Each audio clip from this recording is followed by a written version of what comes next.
इथं गिरगाव फाट्याला आलो आहे आणि इथं गणेश चौगुले यांची बर्फी जी आहे ती चिटकुरलीची आहेत. त्यांनी असे बर्फीचा उद्योग तयार केला आहे, बिझनेस, आणि ताजी बर्फी करून त्यांनी विकतात. आणि त्यामुळे गिराकांना गरम गरम बर्फी आवडते. यासाठी आम्ही इथं करायला त्यांची हे दुकानाने नुकतंच घातलेलं आहे आणि नुकतंच दुकान हे प्रसिद्ध झालेलं आहे. इथं हा हायवे चालू आहे, रत्नागिरी गारगोटी.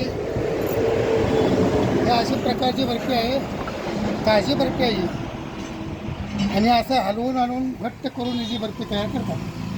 आम्हाला त्यांनी शॅम्पलला वगैरे देतात वस्तूवर. ही शॅम्पलला एक नंबर शॅम्पल आहे, बर्फी खाण्यासारखी आहे. कधीही तुम्हाला यायचं तर या ठिकाणी येऊन जावा, बर्फी घेऊन जावा. इथून अगदी योग्य दरात मिळेल, बाजारभावापेक्षा सुद्धा मिळते. तुम्ही आज स्वीट पार्टीमध्ये गेला तर ही एकच बर्फी 20 ते 25 रुपयाला देतात. तिने इथं फक्त काय कमी खर्चात 13 रुपयाला एकच बर्फी दिली जाते.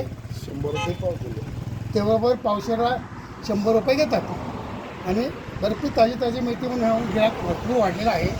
हे मी त्याचे हलवून त्यांना दाखवत आहे. तिने अशा प्रकारे करतात आणि अशा प्रकारे दूध आटवून खवा तयार करून घेतात आणि नंतर ते ट्रेमध्ये घालतात. ही बर्फी बघा, हे अशा प्रकारे असते. हे बघा, मी खाऊन तुम्हाला दाखवतो. एक नंबर बर्फी आहे बघा. आणि हे मालक आहेत, आणि हे मालक आहेत, तिने असं हलवतात वरचेवर. मी पण त्यांना जरा मदत केलेली. हे असं वरचेवर हलवतात. हे अशा प्रकारे तिने हायवेला बर्फीचा स्टॉल मांडलेला आहे.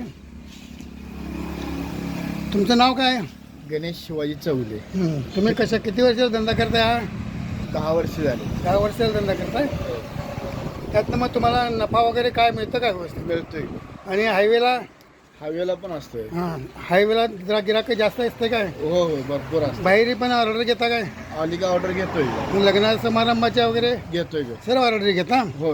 अशा प्रकारे यांचा हा बिझनेस चालू आहे. हा आता बिझनेस सध्या चालू केलेला आहे, पण आता हे त्यांचं वाढीव जास्त प्रमाणात चालू आहे धंदा. रोजचं 100-150 लिटर दूध आणायला लागतंय. त्यानंतर तुम्हाला संध्याकाळी किती ते किती उघडता येईल? सकाळी 7ला, संध्याकाळी बर्फी सपत नाही तोपर्यंत असतोय. म्हणजे त्या मत्तीत तुम्हाला आले की चालतं येते. हो. संध्याकाळी 6 वाजेपर्यंत. 6 सकाळी 7ला उघडतात.